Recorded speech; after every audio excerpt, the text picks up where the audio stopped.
Thank you, everybody, and welcome. I'm delighted to be able to kick this event off.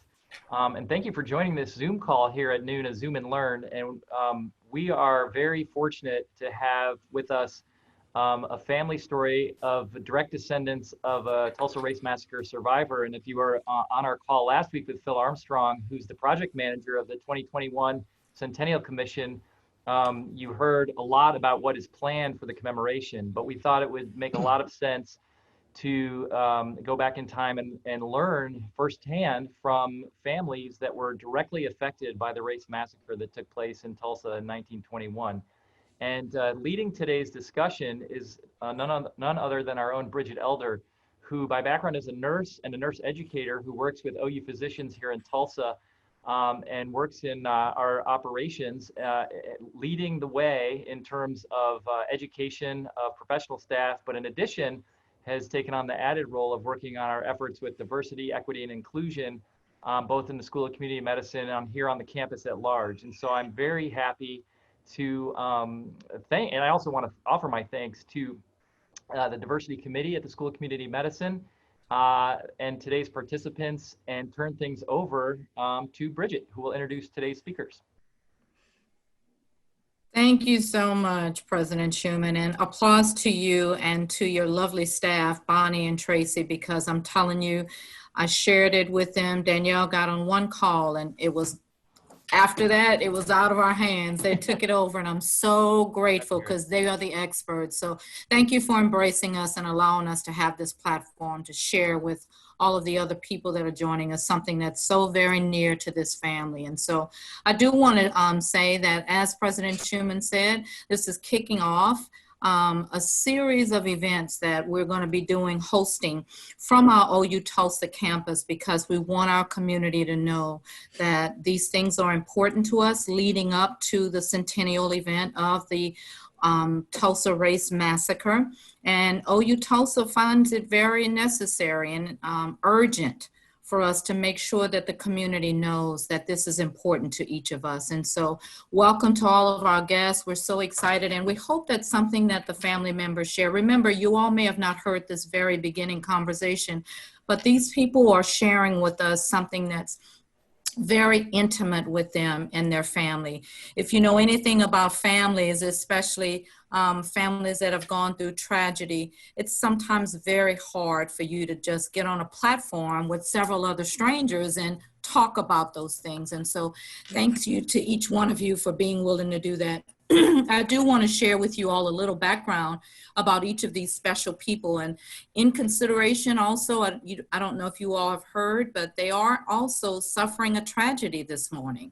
So last night they got some news that a family member, they're going through a tragedy right now. So as they're speaking about a historical tragedy, they're also living within a very present tragedy. And so I would ask that each of you all keep them in your thoughts and prayers this morning. And remember, when you're asking the questions, they're facing something very difficult. And I know in this day and time, we all are facing some very uncertain times. But to share with you all a little background about these special people, first I want you all to meet Danielle Smith. Danielle Smith is actually the person who we're going to focus this conversation on today is Mr. Emerson. And Danielle is Mr. Emerson's great-great-granddaughter. She serves as the clinical research coordinator here at the University of Oklahoma at the Diabetes Endocrinology Center. She was born and raised as a Tulsan, and she graduated from none other but the Booker T. Washington High School. She has degrees from Syracuse University and the Johns Hopkins University of Public Health in molecular biology and biochemistry.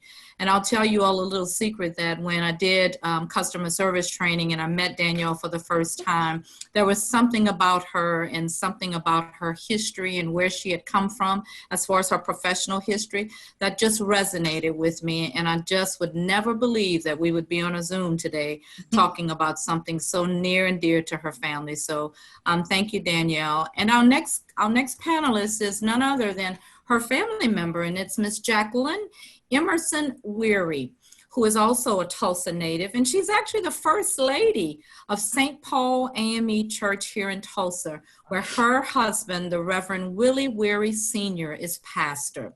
That's a great role to be in, Jackie, as a first lady. We know that's a huge responsibility, but that tells me that God trusts you. Jackie also graduated from Booker T. Washington High School. She pledged Alpha Kappa Alpha sorority at Langston University, where she was also football queen and resident of the year.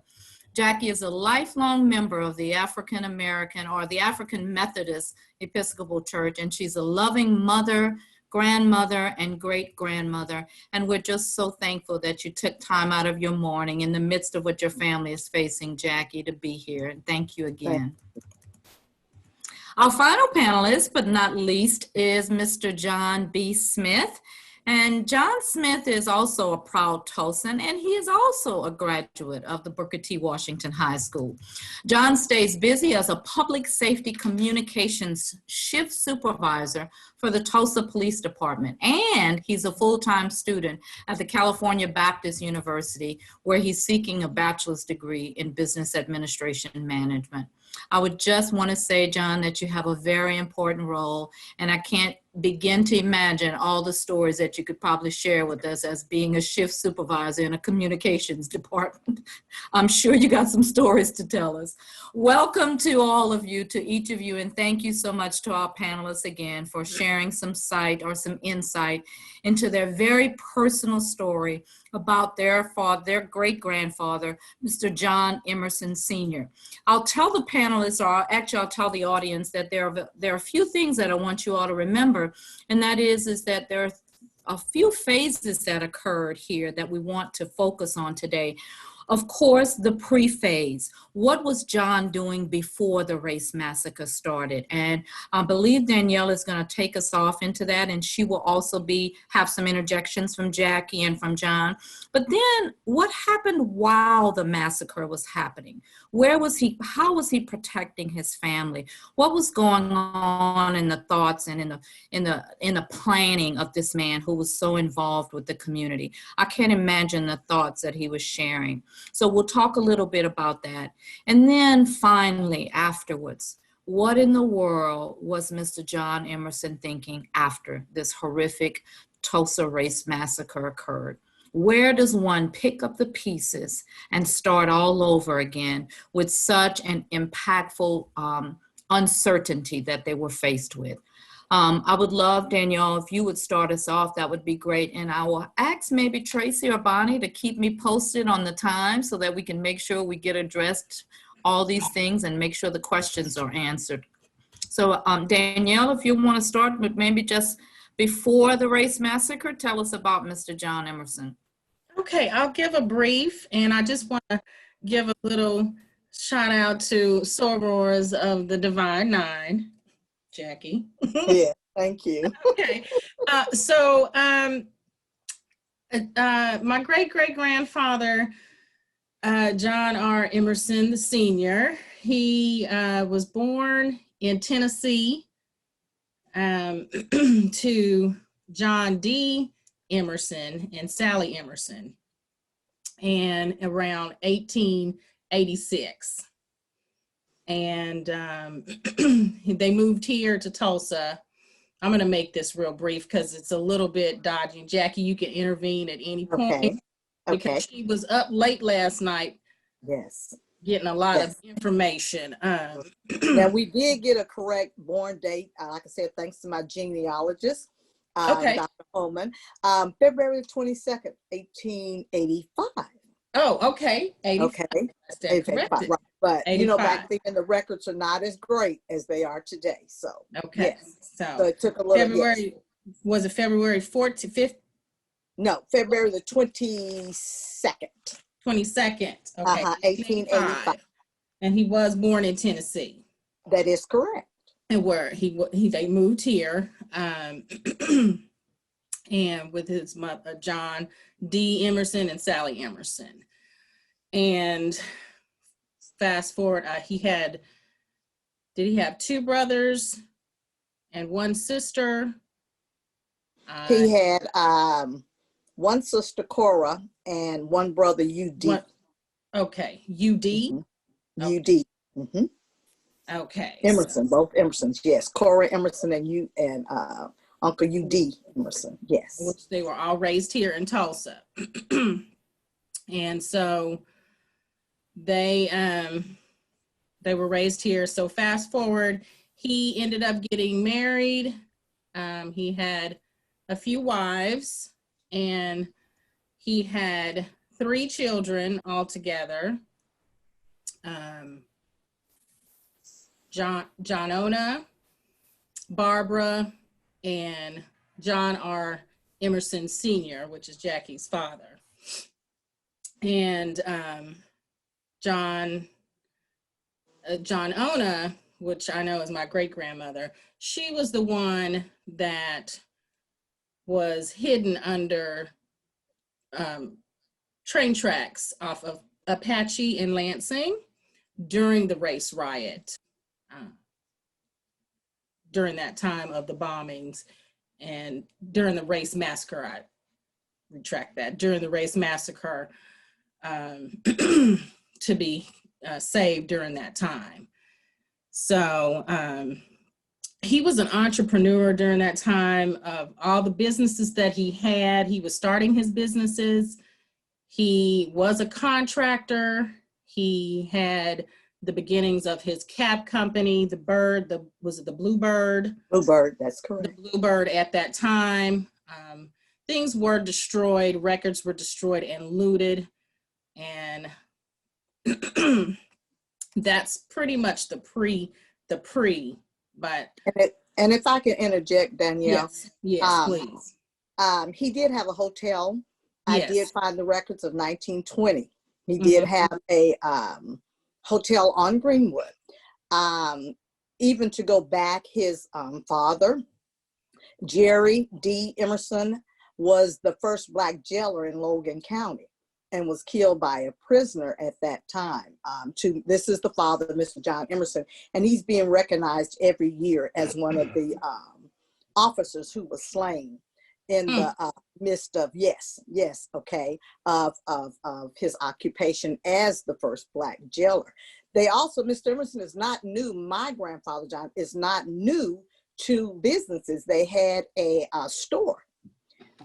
It's in near Logan County, and it's the name, and I'm trying to remember. It's a strange name that I never heard of, but I looked it up. But it is near around Guthrie, Meridian, Oklahoma. So he's not new to the business world. His father also had a store there as well.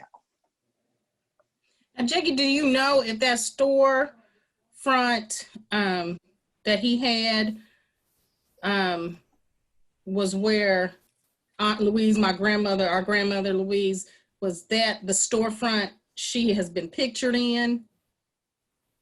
You know, I'm not for sure. We're going to have to do some research on that to see where the storefront that cousin Louise, your grandmother, we're going to have to do some research on what store she was at. But yes, I don't know if she was born at that time. Maybe no, it couldn't have been the storefront back. This was when my grandfather was young, when they had the storefront at that. Okay. Yeah, I believe so John R. Emerson Sr. is your great. was posted like post. Huh. Say that again, John Burney. I said that storefront picture, I believe, was post race massacre. It was like after all of that was over with. Yes. Right. Okay. And that's what prompted us to go forward. Fox News interview that we had. Right. That's thank you so much, Danielle, for sharing that with all of us. You know, when you said a few things, I wrote a few notes down, and I want everyone to try to place themselves. I show a video in customer service training about empathy. And if you could place yourself in someone else's shoes and hear what they hear and see what they see and feel what they feel, would you treat them differently when you engage with them? And I'm thinking about your great-great-grandfather, to say that he moved from Tennessee, back in those days, that was not an easy task. That wasn't something you just said, oh, well, let's move on over to Tulsa. That was a huge undertaking for him to be prompted to move on over to Tulsa. So that tells me right there that he had some huge resilience going on, him and his family, his ancestry line, that it doesn't just, you can't just wake up and do that. So that stood out to me, that he moved from he moved from Tennessee to Arkansas to Tulsa. So those were rough areas for the people during those times. So it wasn't like he was moving north, he was moving south and southwest. So it was still going to be a bit of a struggle. Yeah, it almost appears like he was moving in stages, like he had to stay one place. So, because apparently, a person of color moving within those areas, you couldn't just do it all in one big pack up. It had to be kind of segmented off, or you had to, like you said, had to do it in phases. Right. And for many of the people that may be joining us that may not understand what we're speaking about, there's a lot of history on, like we said, the fact that people of color were not allowed to move freely from one city to the next, and to be able to check in a hotel or stay at this place or on this part of town. There were lots of sundowners towns. There were rules, there were laws that you could not be out past a certain time. So there was lots of synchronized planning that people of color had to take. So when you said you were going to move somewhere, it wasn't like John said, just a get up and pack and move. It was a definite planning that went on. So that was interesting, which leads me to ask you all about the fact that when you talk about him as a contractor, as a owner of a cab company, he owned the hotel. Tell us about that. I'm not sure if Jackie, you'll be the one to kind of share with us about those businesses, because having one business in this day and age is not easy. So having multiple businesses in that atmosphere, I'm just thinking, how did he accomplish that? What was going on in his thoughts? There was some legacy that he was definitely trying to leave behind.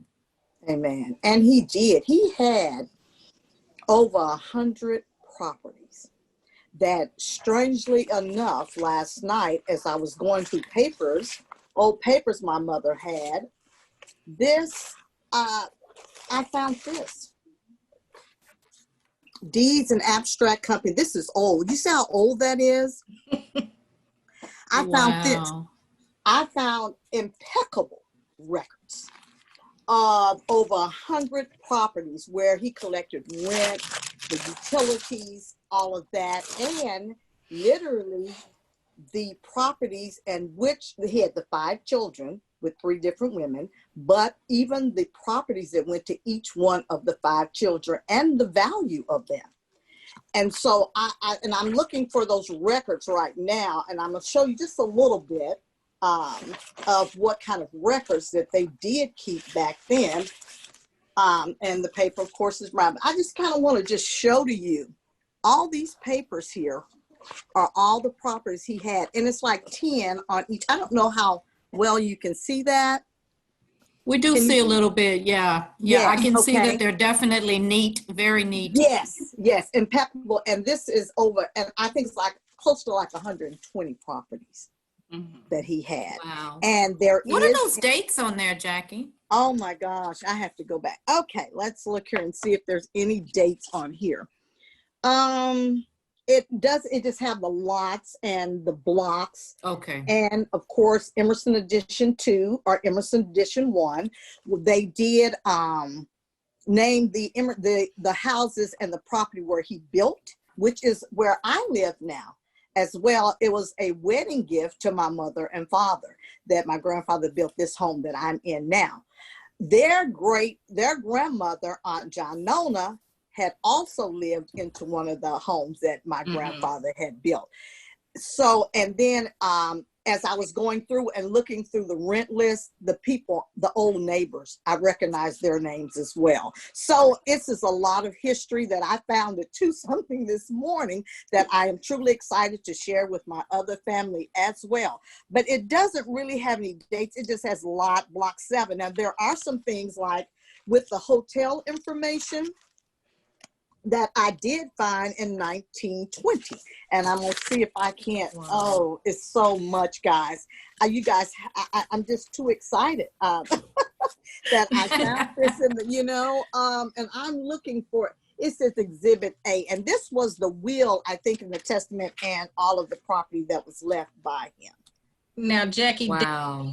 our daddy had mentioned that one of his main hotels was south of where Greenwood is right now. Okay, the one on the corner right there, it was by Dunbar High School. Right.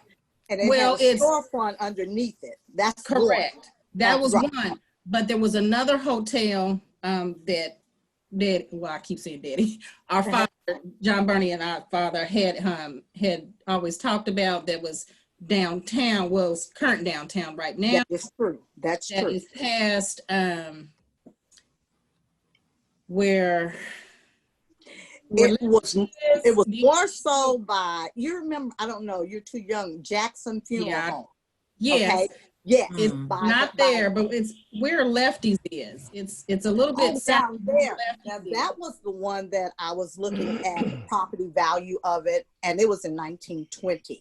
Okay. Yeah, that's the one that Daddy always talked about. Okay, that's the one I didn't get to see, but I did go into 2 of them. One was closed down. We went to get the mattress and the frames, and this is when I was still little. And then I was able to go into the storefront where Aunt John Nona worked. Right. Okay. And get cookies every day because I went to Dunbar School, which is right across from the hotel. The storefront was at the bottom and the hotel was at the top. Wow. And to hear that grandma was yes, Louise. Right. That's I bet that's that storefront. That's the storefront she was in that's been photographed. Yes. To hear, I'm still looking hear for the Bridget. Oh, that's okay. Going. I'm looking. That's okay. Okay, hold on. I did. Go ahead. Oh. The fact that you can actually thumb through those records and they're not falling apart or they're not, you know what I mean? They're not very fragile. That's really, really precious. And you don't have to search for a date. I was just curious. That was just a question I was asking. The fact that you have those records. So listening to his story and to his entrepreneurship passion that he had, he must have definitely been setting a tone for the community.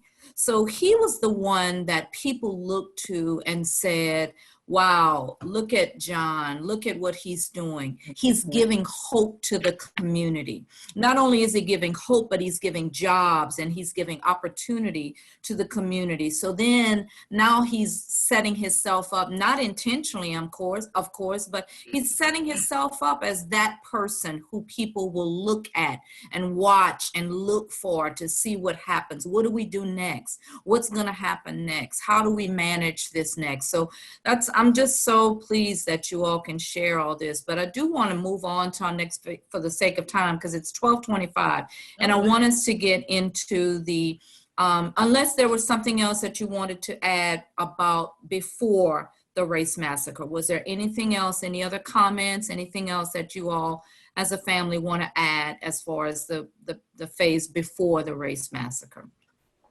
Not at this time, No. Okay. I think that conversation speaks for itself, just to hear a hotel. I mean, golly, that's anyway. The next phase is, of course, a very sensitive phase, because many of you on the call may know, many of you may not. but there was a very, very tragic date in our history, in all of our history, especially in Oklahoma's history, that has somehow gotten past the records and documentation in the history books. And so that's why we want to bring to you a more personal aspect, but because that's changing, that is slowly changing, and that portion of history is going to start to be added to the curriculum for our schools in Oklahoma, and I'm very pleased about that. But there's some things I want you all to share with us, and I don't know if Danielle, you'll be the first to start, or Jackie, whichever one you all deem necessary. But I want us to talk about that phase, that night, and it wasn't just one night. If any of you know, everyone thinks that the Tulsa Race Massacre was one night event and they blew up everything and it was all to shatter. This went on for nights and nights, days and days. And so that leads us to that date for the Juneteenth time. But if you all would talk about what was shared with you from your family about what happened that night, those many nights. What was your great-great-grandfather planning? What was he doing? How was he keeping his family safe? Because I think on the Fox News interview that you all did, you spoke about, or you even went to and visited where he kept his family safe. Was it under the railroad or under the bridge by the railroad? Something about that. Would you all speak to that, about what was happening? What was he doing in the midst of all this to try and keep his family safe? And not only that, if you know anything about owning a business, you know that you've worked so hard to build it and to get it where it was going, but now that's all out of your thoughts. The only thing you're thinking of at that moment is, how do I get my family out of this? Will we get out of this? And if we get out of this, what next? So would you all speak to that moment, those nights, or those many sensitive nights that he shared with, that you all know about his experience? So, as was mentioned, my great-grandmother was hidden under the railroad tracks to save her life, save his and her life, their lives, and to move forward.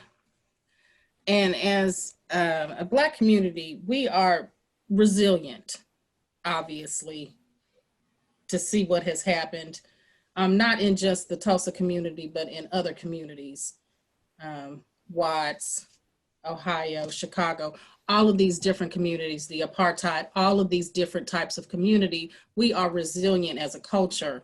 So to move forward, to survive is innate. Human instinct is to either, fight or flight. What is it? Fright. Or, you know what I mean? Right. So, yeah. So, tongue-tied.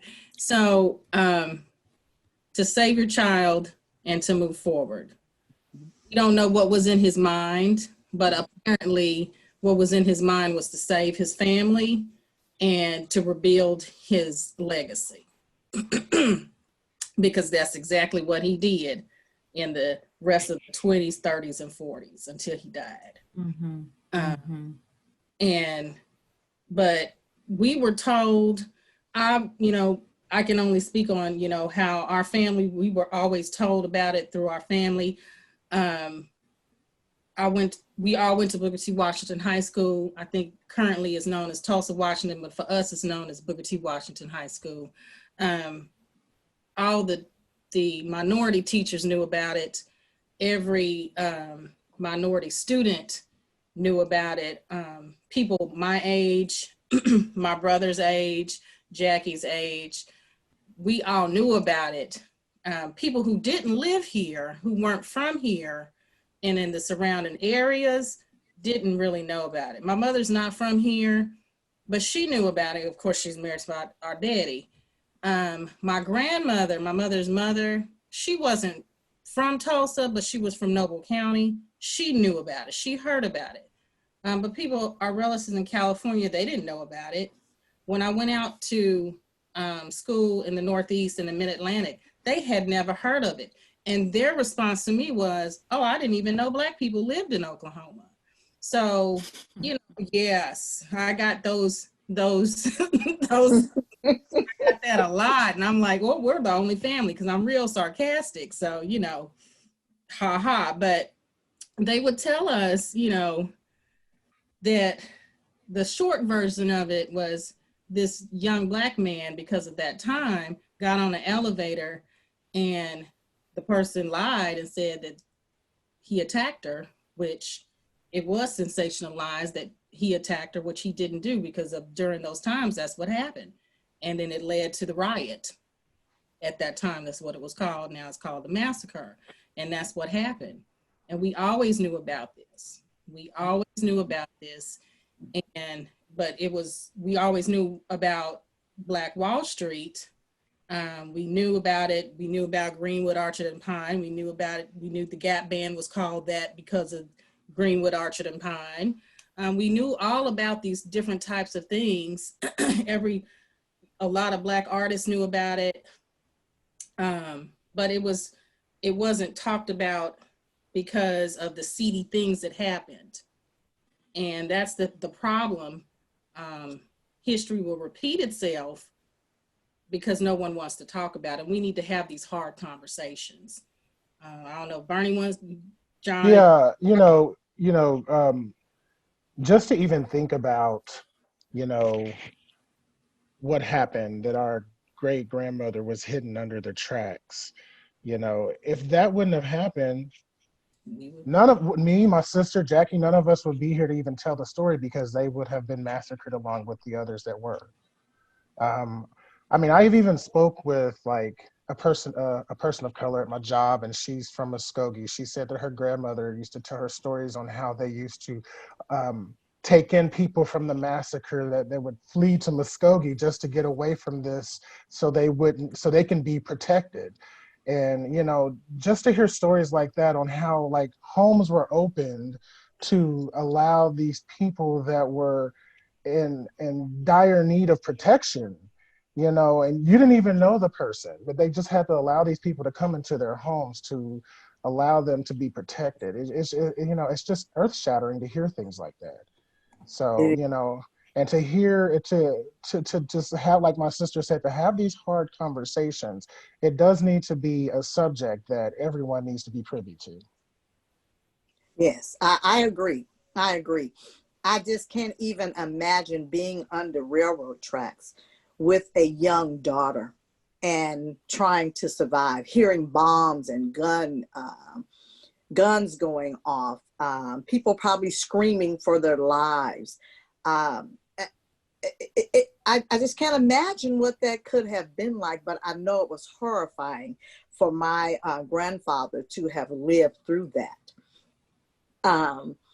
I know Greenwood was built back up with probably over 400 businesses after that, which I applaud our ancestors for that, for doing just that, to rebuild it even after the massacre. But like I said, and just being on Greenwood at that time, trying to survive, and to see the killings and the bombing. Actually, I guess I could compare it. Was it like Hiroshima? Bombs on your own people here in the United States is a tragedy. It is, Jackie. It really is. And just hearing about it, just from you all's perspective, I know that you didn't know what he was thinking at that time, but just hearing about, like you said, John, strangers were opening up their homes to people because there was nowhere else to go. You had to say, I know you don't know us and we don't know you, but we need some coverage. We need some safety, which speaks more to me, even more about the resilience and the hope of the Black community, that I don't have to know you. I just know that you need me and I'm here for you. And that says to me about what your great-great-grandfather was thinking about, is that I got to get out of this because there's some other people that I have to make sure that I save. I will tell you all this. There's a couple of questions in the chat box, and I'd like to see, I'll read one of them first, and would love for one of you to kind of maybe address it, or all of you take some time to address it. And the first one says, given the historical context of the Tulsa Race Massacre, also called the Tulsa Race Riot, the Greenwood Massacre, the Black Wall Street Massacre, the Tulsa Program, or the Tulsa Massacre, took place on May 31st and June 1st, 1921, when mobs of white residents, many of them deputized and given weapons by city officials, attacked Black residents. Can you all please offer and compare and contrast the state of relations today for the community and family members? That's our first question, and I'll allow either one of you to answer that if you would. Well, to compare that with today, you know, I mean, it's almost kind of like comparing it to like the Trayvon Martin situation, you know, where that person shot and killed that young boy and got off because of what, I can't remember exactly what he got off for. They said that it was a stand your ground state. So it was allowing him to be able to get away with a murder. And, you know, and it's similar to what happened in 1921. These people were able to utilize these weapons and gun down individuals. And it's just okay because it was just okay to them. And, you know, and it's comparing that with today, I could use that as a comparison. I mean, that's how I feel. Well, at this time, even after 100 years, we are still going through. Greenwood has not been built back up like it was. We still feel some of the pressure, some of the injustices, not as great, but they're still there today. As a community in Tulsa, we're still divided somewhat. We've come a ways, but we got a long ways to go. Yes. Yeah, and I agree with both my brother and cousin here. Leaving and coming back to see the decline in the city I grew up in, it's disheartening. It's like, again, I will say history repeats itself, and each time it repeats itself, it gets worse. Well, not it gets worse, it just gets stronger in repeating itself. History does always repeat itself, but sometimes it doesn't have to repeat itself at the magnitude. So as my brother mentioned, Trayvon Martin, which happened in Florida, one of the states I lived in, the most recent state, it is a stand your ground. We had the most recent issue with the Breonna Taylors, all of these different travesties, actually. They're all travesties that continue to happen to people of color. And these are the magnitude of history repeating itself, but in a stronger manner that we don't need to continue to see. And so we need to talk about these historical atrocities so we can move forward and not continue to have these type of events continue to happen to us. Otherwise, they're going to continue to happen. They happen all the time, but now they're just put out in public because we have video. And it's good to see that we have more allies on our side, and the newer generation are, they're not about this life anymore. They're saying, hey, we want this to stop. But, we've got to, figure out different ways to make this stop. And so bring it to the forefront, talking about the past history, having those hard conversations, meeting it at the forefront of it, beyond trainings. And so You know, there's got to be a better way to beat this head on. Mhm. Yes. I agree. Thank you. Thank you all for sharing that. And I'll just interject with one quote from a very famous African-American author, James Baldwin. And he says, "Not everything that is faced can be changed, but nothing can be changed until it's faced." Mm. And what I hear from this family is that it's time for us to face some things. May I go on to the next question if you all are ready? Okay. There were some questions. I think that one of them have already been answered by Danielle, but I'll just share it with the rest of this, with the rest of the attendees. And it's just, was the Emerson family saved, or did anyone get hurt or lost their life during the massacre?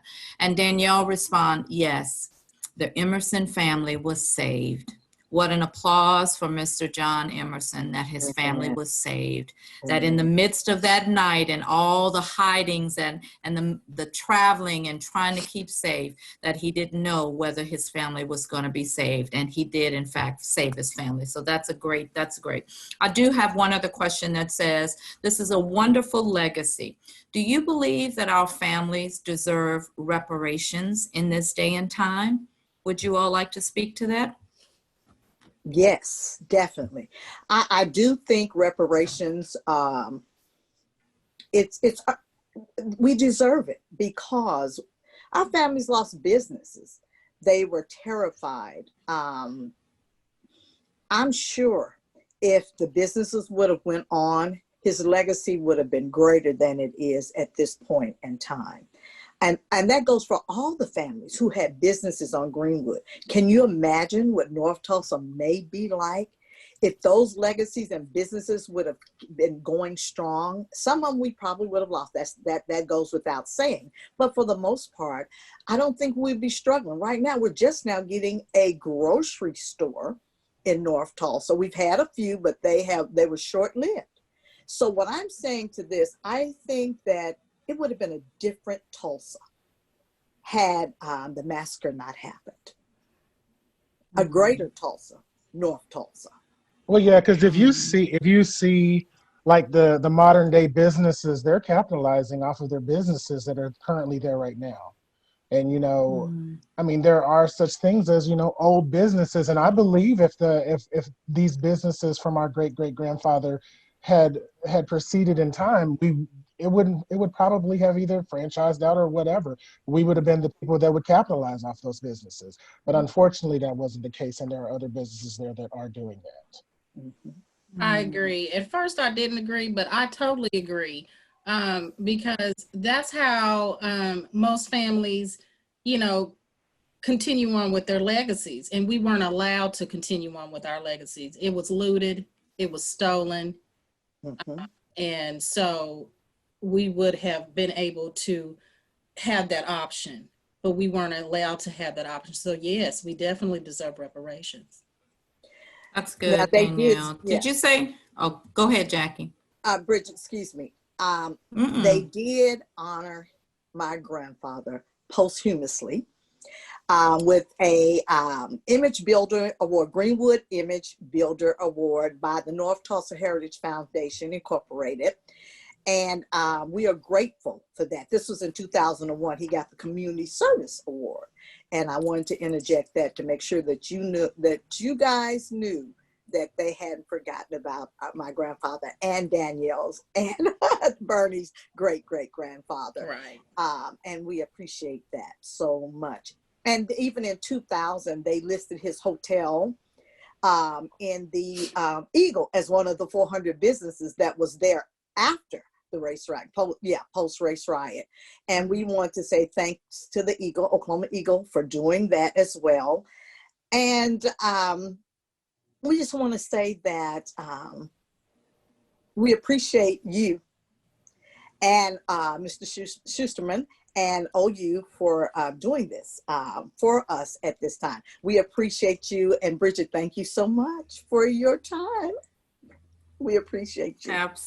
Absolutely, Jackie. Danielle, were you going to say something? I think you were going to say something. I think we've kind of, not knowingly, but kind of jumped into the post phase. And so I'm sorry, I did we're at that. 12. That's okay. That was perfect. That was a perfect segue for me, Jackie. Thank you so much. And there are a couple of other comments. I think President Schuman is sharing some things in the chat box, but I do want to look at a couple of, it's 12:45 right now. And I want to know, I think, Jackie, you've already touched on it as far as the post-massacre is concerned. Now we're alive. We've survived this thing called, or we don't even know what this is. We've just experienced. And now Mr. Emerson is now going to rebuild. Tell us what happened in that rebuilding. What did he rebuild? How did he help rebuild? Because for him to receive that Businessman of the Year award, that means he got up after that beating, after that massacre, and said, you know what? I'm still living and I'm gonna keep going. So that speaks a lot to me. Do you all know much about what happened afterwards? What did he build, or what was his trajectory looking like at that point? Well, Danielle, you want to speak? So it looks as though he continued on with the Bluebird Company. Right. And, Wow. in 1924. And then he had his construction, Emerson Additions, 1 and 2 in North Tulsa during the 1940s. Also, he had a health clinic as well. Yes. Oh, yeah. I think I remember you saying something about that, Danielle. Yes. Yeah, yes, he had the health clinic as well, and the hotel with the storefront. He did. Right. That continued. Yes. Wow. That's incredible. For all of you all who don't know, as far as the health clinic is concerned, you may not know this little bit of history as far as OU is concerned, OU-Tulsa is concerned, but as we may or may not know that there was a study done several years ago, I don't remember the exact date, but there was a 14-year discrepancy in the lifespan of a person living in South Tulsa and a person living in North Tulsa. And because there was such a huge discrepancy, OU decided that they would take on that assignment. And that's why Wayman Tisdale Specialty Clinic exists today. It's planted strategically in North Tulsa to make sure that we're addressing those life discrepancies that were made aware to us in that research. And I'll be happy to report that originally the life discrepancies was 14 years. So anyone in South Tulsa lived 14 years longer than anyone in North Tulsa.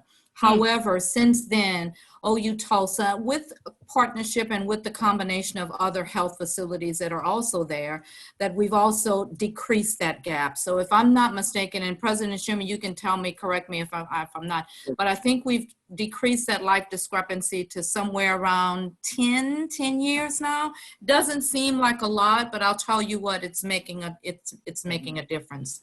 Did I correct that right? Did I say that right, President Schuman? It was the so-called Lewin study, and it showed a life expectancy gap of about 14 years between specific zip codes in North and South Tulsa. And after, I think it was 10 or 12 years, the study was redone actually by a different consultancy, but it did show that the expectancy gap had diminished by about 3 years. So it was about 11 years now, and that's what we've been operating under. And interestingly, it was my predecessor, Dr. Gerard Clancy, who really pushed for that at the level of the Tulsa Regional Chamber, or the Tulsa Chamber of Commerce, making the argument that if we have these huge life expectancy gaps, it's bad for all of us, which is true. So it's not just, socioeconomic or racial or ethnic divide, but it brings us all down. So he pushed for that, and I think was largely successful in convincing and educating really kind of the broad general public. So it was a really important effort. That's really nice. Thank you for clarifying that. Thank So it's 10 minutes until, and I think we have one other question. I think there was some other things. Thank you, President Schuman, for sharing that article. I think I see some lots of activity in the chat going.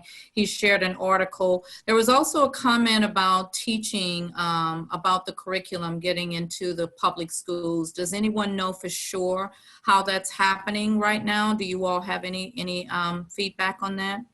So just one real quick, according to cousin Janice, he also had a candy store. But to circle back to curriculum in the Tulsa Public Schools, with the upcoming centennial, they are proposing, the last that I know of, they were proposing to institute putting in curriculum for the Tulsa 1921 massacre, but I haven't followed up to find out whether the curriculum was actually going to go in to high school or junior high, or where it was going. So Gotcha. Do you know, I understand, Jackie, where we're at with that? Either one of y'all? I think No, you're I don't know. muted, Jackie. I know some universities were trying to institute it in their curriculum because this is a hot topic around the country. But as far as the public schools, I'm not sure. Okay, that's fine. That's okay. Maybe we can circle around and see something and share it with our audience to see, maybe give them some feedback on that. But I also do see that there's another question in here, and it just says, the spirit of Black Wall Street, can that ever be relived? And maybe they said, it says relived, but it says, and can Black Tulsans come back together and build like it was, or even better? Do you all think that? Well, I think the spirit of Black Tulsans are still pretty high, but as far as the getting back to where Black Wall Street is, it can go in that direction. We just need our community and our allies to see us in a better light, in a different light, not a better light, in a different light. We need to have our mind forward thinking.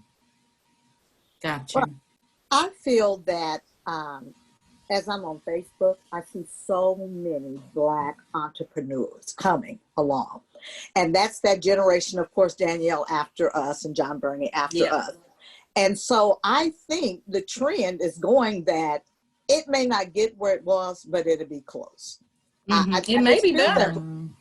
Or better because of technology right now. Like I said, so many, just personally that I know, up and coming businesses, those who have just gotten started, those who have businesses that are up and running now. So I think it's a possibility. Anything's a possibility.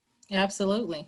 Especially technology. Oh, sorry, Barney, go ahead. No problem. I believe that, if we have when these Black businesses come together, and if they have some type of agreement with our city leaders, speaking with city leaders is what actually would help a Black community uprise, because you can't just do something and not have the approval of a city leader in a city, especially when it comes to local businesses and things of that nature. Absolutely. Absolutely. Well, I do want to share just a couple of things, and I think it will let me share my screen, but I want to share with the audience. If you're looking for more information, first of all, like President Schuman said in the beginning, if you all didn't get a chance to listen to the Zoom and Learn on last Wednesday, it was with none other than Phil Armstrong, who is the project manager of the Tulsa Race Commission. And we actually have that recorded video on our OU-Tulsa web YouTube page. And so it's on there for you to go. And it's about 45, 55 minutes long. And he gives some amazing information on there. So I would challenge each of you to go and look for that YouTube video and see what you can see. But I will share with you all this, and that's actually the website that he talks about. Let me see if I can share my screen. And I think it is right here. Yeah, can you all see that? Yes. Yes. Yeah. Mhm. And this is the actual, the web page, the actual web page is tulsa2021.org. And this is what Phil and his crew and his team put together. And it's just an evasive amount of information that tells you where Greenwood is going, what has happened, what's being built, and the opportunities for you all to be a part of it and to be a volunteer and to get involved in those community meetings and make your voices be heard, like John spoke about, because I think that's very important.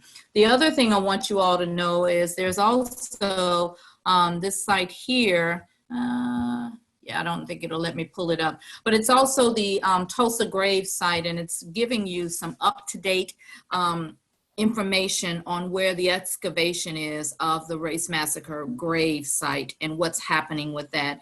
And if I'm not mistaken, so far, the second excavation was completed, but the remains are still going to be analyzed. And you can visit that website.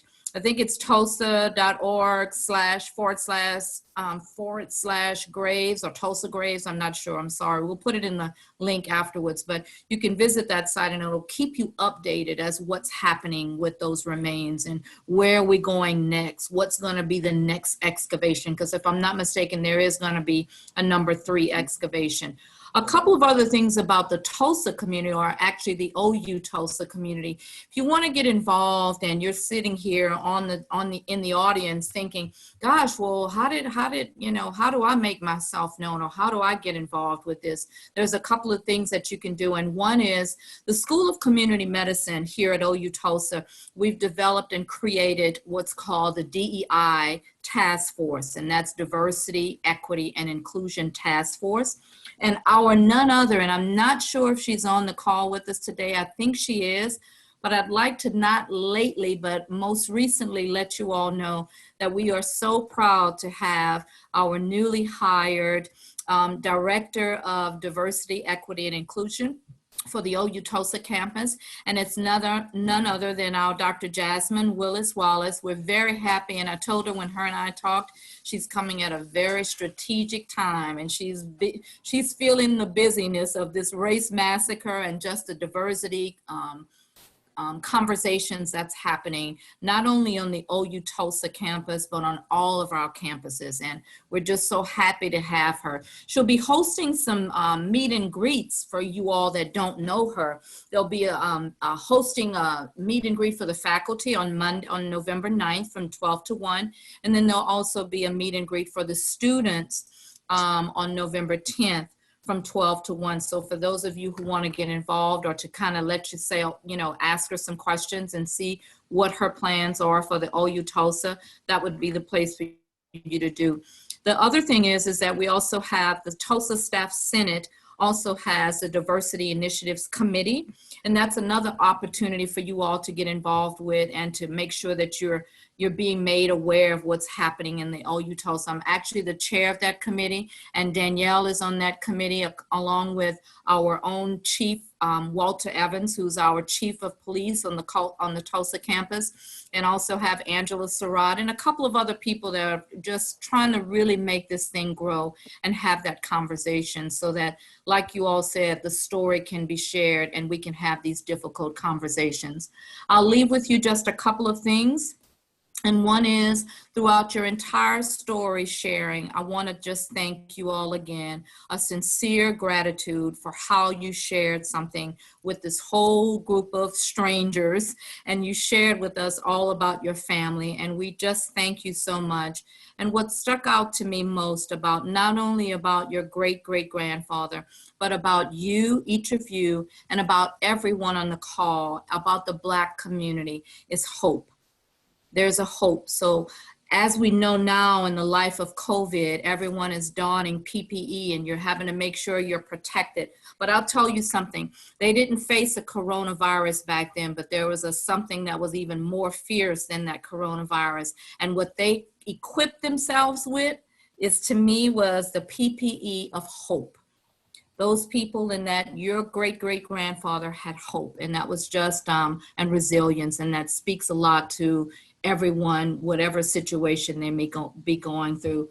And so again, to leave you with the words of James Baldwin, I think that from here on out, not everything that is faced can be changed, but nothing can be changed until it's faced. And I'll leave each of you, Danielle, you and Jackie and John, I believe that you all had a call to action that you'd like our committee or the panelists or the audience to take from here and say, now what do I do with this?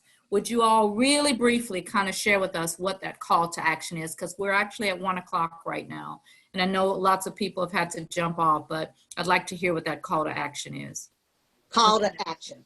That means equip yourself with knowledge, use the knowledge, and pass it on. For everything that you have learned through your family, through your neighbors, your friends, and family, just pass the knowledge on, and let's do better as a community. That's good. Thank you, Jackie. Danielle?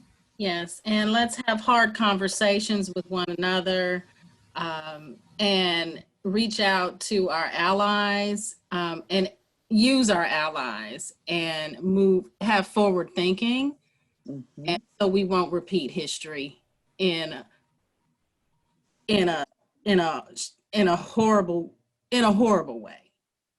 And that's Thank you, Danielle. all the action to be. John? Use your voice.